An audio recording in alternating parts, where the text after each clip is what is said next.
지금까지 이스라엘 백성들이 이 여리고와 아이성에서의 전투에서 승리하고 계속해서 진격해 나아가고 있습니다.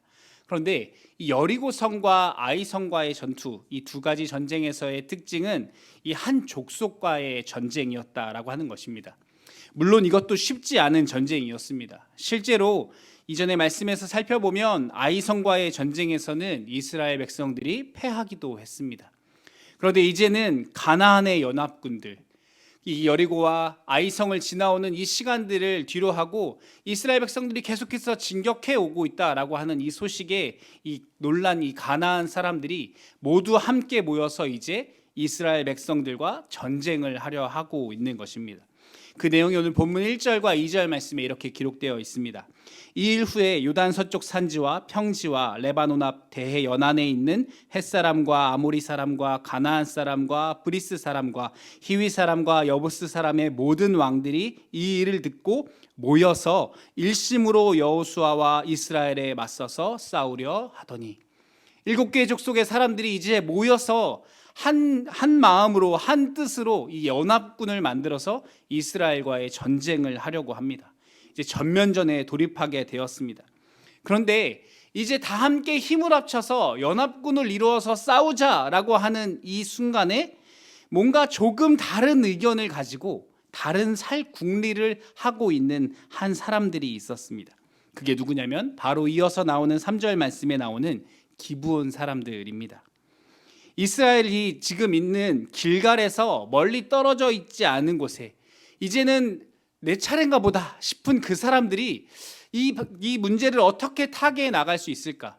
앞에서 여리고도 무너졌고 아이성도 무너졌고, 아이성은 잘 모르겠지만 여리고는 진짜 안 무너질 것 같았는데, 여리고는 쉽지 않았을 것 같았는데 그들이 너무나 쉽게 이기며 나아오는 모습을 보니 자신들의 처지가 곧 저렇게 될 것 같다라고 하는 위기의식이 찾아온 것이죠. 그래서 3절 말씀에 보면 기브온 주민들이 여호수아가 여리고와 아이에 행한 일을 듣고 라고 이야기합니다. 아무래도 소식을 들어보니까 다음 차례는 내 차례인 것 같은데 큰일이 난 것 같은 것이죠. 그래서 그들이 꾀를 내어서 살아남을 방법을 모색합니다. 그 방법은 무엇이냐? 4절과 5절 말씀에 이렇게 말씀합니다. 꾀를 내어 사신의 모양을 꾸미되 헤어진 전대와 헤어지고 찢어져서 기운 가죽 포도주 부대를 나귀에 싣고 그 발에는 낡아서 기운 신을 신고 낡은 옷을 입고 다 마르고 곰팡이가 난 떡을 준비하고, 멀리서 온 것처럼 허름한 행색을 하고 상한 음식을 가지고 와서 자신들이 이처럼 먼 나라에서 왔으니 우리와 화친을 하자라고 이야기하고 있는 것입니다. 여러분, 이스라엘 백성들이 아무하고나 싸워서 다 진멸시키고 전쟁을 해야 하는 것은 아닙니다. 어쩌면 이들이 이것을 알고 왔는지도 모르겠습니다. 가나안 족속은, 지금 이 가나안 땅에 살고 있는 족속들은 하나님의 말씀대로 이스라엘 백성들이 모두 진멸하는 것이 맞습니다. 그런데 먼 곳에 사는 족속들과는 화친을 맺어도 됩니다. 우리는 이 여호수아서의 말씀을 보면서 무조건 다 싸워서 무조건 다 이겨야 하지 않나? 라고 생각하지만, 사실 우리가, 여러분 리딩 지저스 하시는 분들 쭉 앞에서부터 말씀을 읽어보면 신명기 말씀에 이러한 말씀이 있습니다. 20장 10절 말씀에 내가 어떤 성읍으로 나아가서 치려할 때에는 그 성읍에 먼저 화평을 선언하라. 하나님께서 분명히 무조건 다 가서 싸우고 무조건 다 죽여야 하는 게 아니라 너희가 먼저 그 성에 가서 화평을 선언하고 친구할래? 라고 먼저 물어보라고 하는 것이죠. 그런데 무조건 또 그렇다고 해서 다 그러는 것이 아니라 11절 이어지는 말씀에 보면 그 성읍이 만일 화평하기로 화답하고 너희를 향하여 성문을 열거든 그 모든 주민들에게 내게 조공을 바치고 너를 섬기게 할 것이요. 화친을 맺자고 하면 살려주고 그 대신에 조공을 바치게 하고 종으로 삼는 경우가 있다라고 하는 것입니다.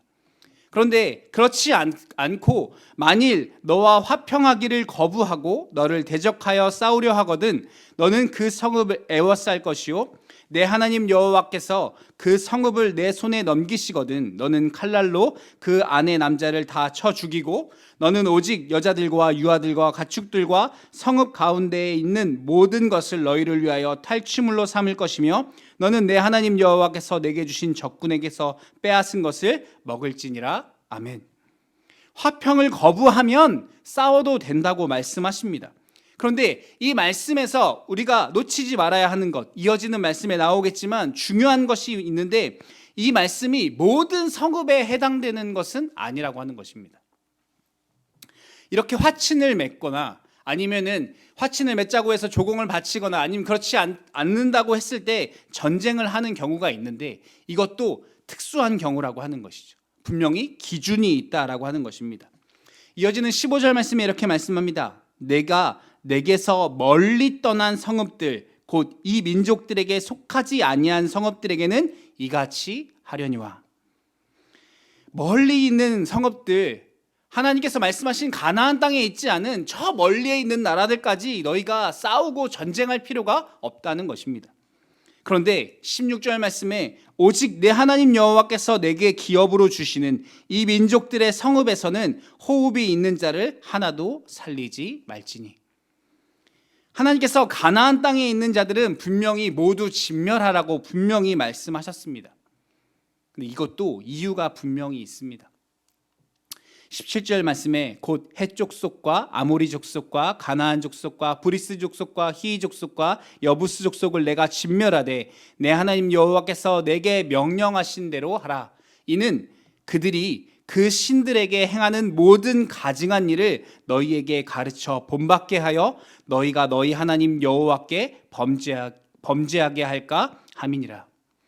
하나님께서 뭐라고 말씀하십니까? 너희가 범죄할까 걱정되기 때문에 저들을 진멸해야 한다라고 말씀합니다.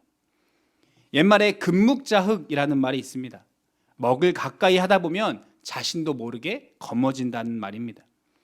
하나님께서 이스라엘 백성들이 가나안 땅에 들어갈 때 그들의 사람들과 어떠한 약조도 맺지 말고 그들을 모두 멸하라고 명령하신 이유는 이 18절의 말씀처럼 모든 가증한 일을 너희가 가르쳐 본받게 하여 너희 하나님 여호와께 범죄할까 하기 때문에. 분명히 그들이 살고 있는 문화를 너희가 답습하고 그들의 우상 숭배, 그들의 타락한 삶을 너희가 닮아갈 게 걱정되기 때문에 너희는 그들을 다 멸하여야 한다라고 하나님께서 명령하셨다라고 하는 것입니다. 근데 오늘 말씀을 보니까 안타깝게도 이스라엘 백성들은 이 가나안 땅에 거하고 있는 거민 중에 하나인 이 히위 족속 기브온 사람들과 약조를 맺고 화친을 하고 그들을 살려주는 실수를 하게 된 것입니다. 여러분, 그렇다면 어떻게 해서 이스라엘 백성들 또 믿음의 사람이라 불리우는 여호수아가 이러한 실수를 하게 되었을까요? 물론 여호수아가 이 사람들을 무조건 오케이 하고 받아준 것이 아닙니다. 오늘 본문 7절 말씀에 보면 이스라엘 사람들이 히위 사람들에게 이르되 너희가 우리 가운데에 거주하는 듯하니 우리가 어떻게 너희와 조약을 맺을 수 있으랴 하나. 처음에 분명히 의심합니다. 행색은 남루하고 멀리서 왔다라고 이야기하는데 아무리 봐도 옆 동네 사람들같이 생긴 거죠. 먼 나라에서 왔으면 뭔가 좀 이렇게 달라야 하는데 아무리 봐도 어제 봤던 그 사람들하고 차이가 없는 거죠. 그러니까 너희가 먼 데서 왔다고는 하는데 근데 아무리 봐도 너희가 옆 동네 사람들하고 똑같이 생겨서 우리가 어떻게 화친을 맺을 수 있겠냐라고 거절하는 것이죠. 그런데 8절 말씀에 그들이 뭐라고 말합니까? 그들이 여호수아에게 이르되 우리는 당신의 종들이니이다 하매 여호수아가 그들에게 묻되 너희는 누구며 어디에서 왔느냐 하니. 여러분, 8절 말씀에 여호수아가 누구에게 묻고 있습니까? 그들에게 묻되. 여러분, 성경은 분명히 말합니다. 성경은 우리에게 분명히 말씀합니다. 여호수아가 이스라엘 백성들이 누구에게 물었다고요? 그들에게 물었다고요. 하나님께 묻지 않고 사람에게 묻습니다. 왜 그럴까 저는 생각해 봅니다. 서두에 앞서 이야기했던 것처럼 이스라엘 백성들은 지금 이스라엘 백성들이 가나안 땅 사람들 이 연합군과의 전쟁을 앞두고 있습니다. 그 전에 전쟁도 쉽지 않았고 이 야간의 범죄로 인해서 아이성에서의 실패도 있었습니다. 그런데 마침 그때 딱 맞게 이 기브온 사람들이 화친을 맺자고 하고 오고 있는 겁니다. 자신들이 이스라엘의 종이라고 말하며 아첨하면서 화친을 맺자고 하니 쉽게 넘어가 버리는 것이죠. 나는 같은 팀이 한 명도 없는데 저기는 7팀이 연합해서 나와 싸우려고 준비하고 있습니다. 그런데 누군가 와서 같은 편 합시다 라고 하는 말에 넘어가 버리는 것이죠. 어찌 보면 이스라엘 입장에서 전혀 손해볼 것이 없습니다. 안 그래도 적은 연합하여서 준비하고 있는 마당에 나도 같은 편이 생기고 또 그렇지 않더라도 훗날에 이득이 될 수 있기 때문입니다. 자신들의 종으로 부리며 쓸 수 있는 사람들이 생기니 내가 조금 더 편해지겠지라는 생각에 성급한 결정을 내리게 되는 것입니다. 여러분, 무엇을 간과하고 있습니까? 여호수아와 이스라엘 백성들은 이것이 옳은가, 이것이 하나님의 뜻인가 하나님께 묻지 않더라고 하는 것입니다. 이것을 결정하게 된 이유는 이것이 우리에게 유익한가, 이것이 나에게 더 편한가, 그것만을 생각하여 결정했기 때문입니다. 사랑하는 성도 여러분, 우리는 눈앞의 이익에 우리의 마음을 빼앗기기가 쉽습니다. 그런데 여러분, 우리는 중요한 결정에 앞서 이것이 하나님 보시기에 옳은가, 이것이 정말 하나님께서 원하시는 일인가 라는 질문을 주님 앞에 던져야 합니다. 이것이 더 유익하기 때문에, 이것이 나를 더 편하게 해주기 때문이 아니라 이것이 하나님께서 기뻐하시는 것이기 때문에 라고 우리가 그러한 마음으로 결정할 수 있어야 한다라고 하는 것입니다. 하나님의 말씀이, 하나님의 마음이 우리의 삶의 기준이 되어져야 하는 것입니다. 그런데 여호수아와 이스라엘 백성들이 이러한 속임수에 넘어가게 된 이유는 내가 이것을 가지면 조금 더 편하겠지, 이것을 가지면 내가 조금 더 안전하겠지 라는 그러한 생각에 마음을 빼앗겼기 때문이라고 하는 것입니다. 9절과 10절 말씀에 이렇게 말씀합니다. 또 그들이 여호수아에게 대답하되 종들은 당신의 하나님 여호와의 이름으로 말미암아 심히 먼 나라에서 왔사오니 이는 우리가 그의 소문과 그가 애굽에서 행하신 모든 일들을 들으며 또 그가 요단 동쪽에 있는 아모리 사람의 두 왕들 곧 헤스본 왕 시온과 아스로다롯에 있는 바산 왕 옥에게 행하신 모든 일을 들었음이니이다. 여러분, 물론 눈에 보이는 것만을 그들이 준비한 것이 아니라 눈에 보이지 않는 이 말로도 그들을 속이려고 애씁니다. 그리고 단순히 일반적인 말로 속이는 것이 아니라 그들이 마치 하나님을 믿는 것처럼 신앙적인 말로 그들에게 접근하더라고 하는 것입니다. 우리가 하나님에 대한 소문을 다 들었습니다. 하나님께서 어떻게 그들에게 역사하셨는지 저희도 다 듣고 왔습니다. 하나님이 얼마나 대단한 분이신지 우리도 잘 압니다 라는 이야기를 여호수아와 이스라엘 백성들 앞에서 하는 것이죠. 처음에 분명히 이스라엘 백성들이 의심합니다. 그런데 그들이 믿음이 있는 것처럼, 신앙이 있는 것처럼 이야기하니 그들의 말에 속아 버리는 것입니다. 여러분, 사실 상대방을 속이고자 마음 먹으면 속을 수밖에 없는 것이 사람입니다. 어찌 안 넘어갈 수 있겠습니까? 여러분, 다들 한 번쯤 경험해 보시지 않았습니까? 억지로 속이려고 하면 안 속을 수는 없습니다. 그런데 여호수아가 나태했기 때문에 그렇지만은 않다고 생각합니다. 그가 분명히 속지 않으려고 노력도 했습니다. 그런데 우리가 이렇게 눈에 보이는 것에, 귀에 들리는 것에 우리의 마음을 빼앗기면 우리도 쉽게 넘어가게 된다라고 하는 것입니다. 분명히 주의해야지 생각하지만, 내가 하나님 말씀 따라 살아가야지 라고 우리가 끊임없이 다짐하지만 그것이 순식간에 해이해지기도 한다라고 하는 것입니다. 그래서 우리에게 무엇이 필요합니까? 분별력이 필요합니다.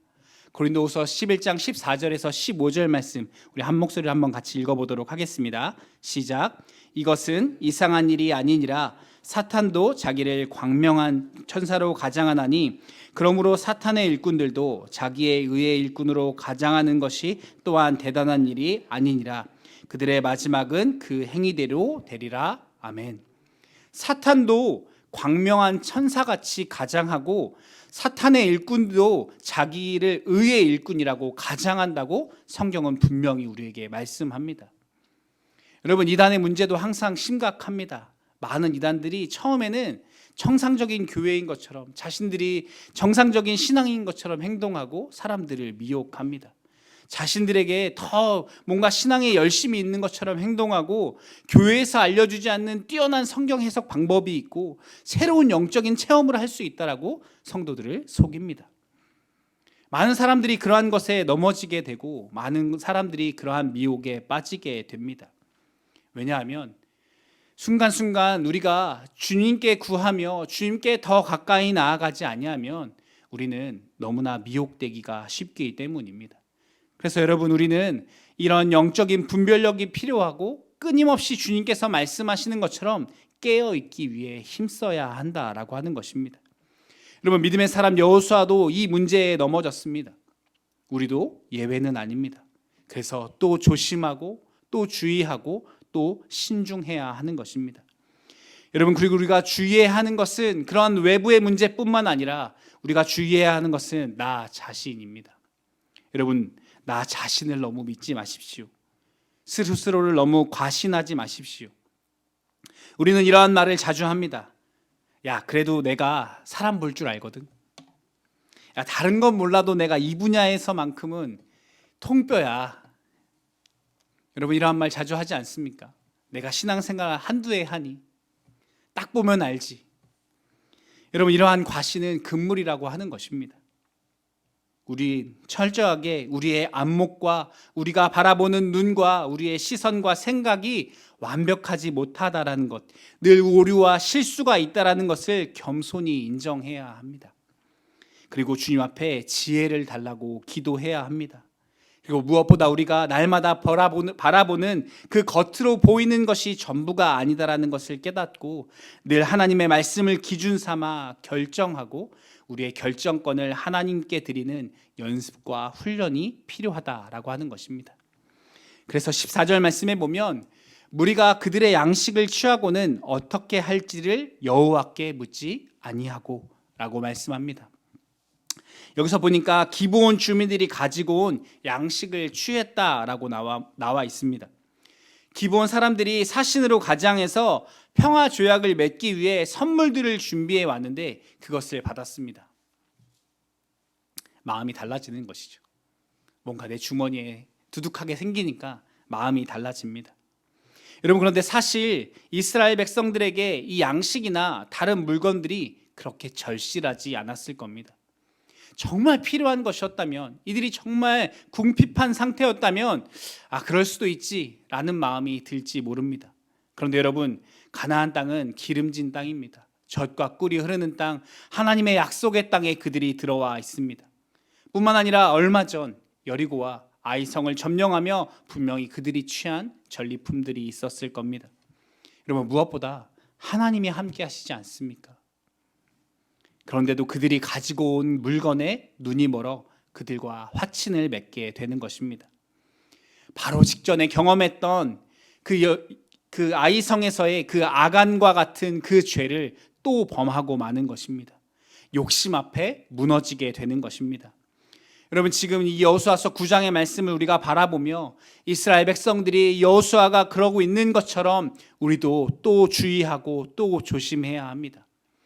우리는 말씀을 바라보며 이스라엘 백성들의 모습을 보며 아이고 또 저러는구나 라고 혀를 찢찢 찰지 모르겠지만, 하나님께서 말씀을 통해 우리에게 이렇게 말씀하시는 이유는 이러한 일들이 너무나 쉽게 일어나고 반복되며 빈번하게 일어난다는 사실을 우리에게 경고해 주시고 있는 것입니다. 우리의 삶에도 쉽게 일어날 수 있는 일이다라고 하는 것입니다. 얼마 전에도 그랬는데 또 이들이 그러한 문제에 넘어지는 모습을 바라보며 그들을 손가락질할 것이 아니라 우리의 삶에도 이처럼 수없는 공격이 찾아오는구나 라는 것을 우리가 발견해야 하는 것입니다. 여러분, 여호수아도 이스라엘 백성들도 이러한 문제에 끊임없이 넘어졌다면 우리도 두말할 나위 없지 않겠습니까? 사랑하는 성도 여러분, 무엇을 기준 삼아 선택하고 결정하고 살아가고 계십니까? 우리는 보이는 것이 아니라 늘 하나님의 말씀과 가치관을 기준 삼아 선택하고 결정할 수 있는 믿음의 사람들이 되어야 합니다.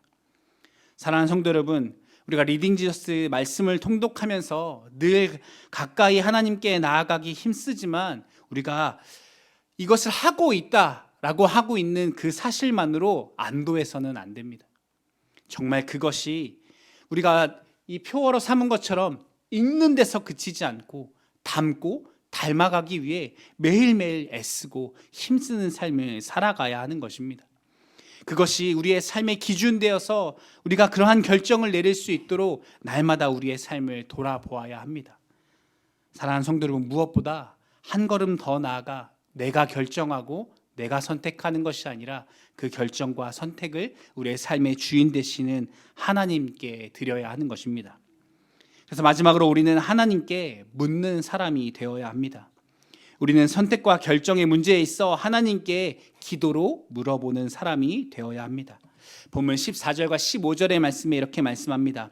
우리가 그들의 양식을 취하고는 어떻게 할지를 여호와께 묻지 아니하고 여호수아가 곧 그들과 화친하여 그들을 살리리라는 조약을 맺고 회중 족장들과 그들에게 맹세하였더라. 아멘. 분명 오늘 여호수아서 9장의 말씀에 8절의 말씀에 보면 이스라엘 백성들이 그들에게 사람에게 물었다라고 분명히 기록합니다. 그리고 또 14절의 말씀에는 여호와께 묻지 않았다라고 말씀합니다. 하나님께 묻지 아니하고 사람에게 묻고 사람의 지혜를 구하는 삶이 어떠한 결론을 맺는지 성경은 우리에게 분명히 말씀합니다. 사랑하는 성도 여러분, 아이성에서의 실패와 그 패배도 분명 하나님께 묻고 하나님께 여쭈었다면 그러한 실패를 경험하지 않았을 것입니다. 하나님께서는 분명히 이스라엘 백성들에게 말씀해 주셨을 것입니다. 또 오늘과 같은 이 일도 하나님께 여쭙고 하나님께 묻고 하나님께 구하였다면 하나님께서 분명히 피할 길을 주셨을 것이고 하나님은 여전히 이스라엘이 승리하게 하셨을 것입니다. 여러분, 우리가 이 말씀을 통하여서 우리의 마음과 우리의 생각과 우리의 삶을 돌아볼 수 있기를 축복합니다. 여러분, 우리가 너무나 자주 범하는 이 고질적인 실수이지 않습니까? 기도하지 않고 하나님께 묻지 않는 것. 현대인들은 바빠서라고 많이들 핑계합니다. 그런데 오늘 우리가 함께 읽지 않았지만 바로 이어지는 16절 말씀에 보면 그들과 조약을 맺은 후 사흘이 지나서야 그들이 이웃에게 자기들 중에 거주하는 자들이라 함을 들으니라. 여러분, 3일만 기다렸으면 됐는데 3일이면 알 수 있는 일이다라고 하는 것이죠. 어찌 보면 참 긴 시간이기도 합니다. 하지만 어찌 보면 너무나 짧은 시간인 것이죠. 내 눈앞에 보이는 이익과 만족과 그것이 더 크게 느껴지고 더 중요하게 느껴지고 지금 당장이라도 이것을 붙잡지 않으면 내 손에서 떠나고 사라질 것 같은 두려움이 우리 마음 가운데 있기 때문에 그것을 기다리지 못하고 묻지 못하고 기도하지 못하더라고 하는 것입니다. 사랑하는 성도 여러분, 물론 모든 일을 항상 오랫동안 기도할 수는 없습니다. 하지만 정말 인생의 중대한 문제들 앞에서는 우리가 기도하며 하나님의 뜻을 구해야 합니다. 우리는 중요한 일 앞에서도 중요하기 때문에, 급하기 때문에, 바쁘기 때문에 라며 하나님의 마음을 외면할 때가 많다라고 하는 것입니다. 사랑하는 성도 여러분, 하나님께서 우리의 삶의 주인 되시는 삶을 우리가 날마다 살아갈 수 있기를 축복합니다. 다른 것이 아니라, 대단한 것이 아니라 하나님께 기도하며 나아가는 것입니다. 내 삶의 주인 되시는 주님께 물어보는 것입니다. 그것이 정말 하나님을 주인으로 모시고 사는 성도의 삶, 믿음의 삶이라고 하는 것입니다. 말씀을 맺기 원합니다. 사랑하는 성도 여러분, 날마다 우리가 하나님께 기도로 물으며 주 앞에 더 가까이 나아가는 자들 되어지기를 소망합니다. 눈앞의 이익에 마음을 빼앗기지 말고 하나님의 말씀이 우리의 삶의 기준되어 그 삶의 기준대로 살아가며 깨어있기에 힘쓰며 영적 분별력을 주님 앞에 구하며 날마다 겸손히 주님 앞에 우리의 삶을 의탁하여서 주님께서 주시는 승리로 우리를 만족해 하시는 그 하나님의 놀랍고 풍성하심으로 날마다 주님이 주시는 승리를 경험하며 살아가는 저와 여러분 되어지시기를 예수님의 이름으로 축복합니다.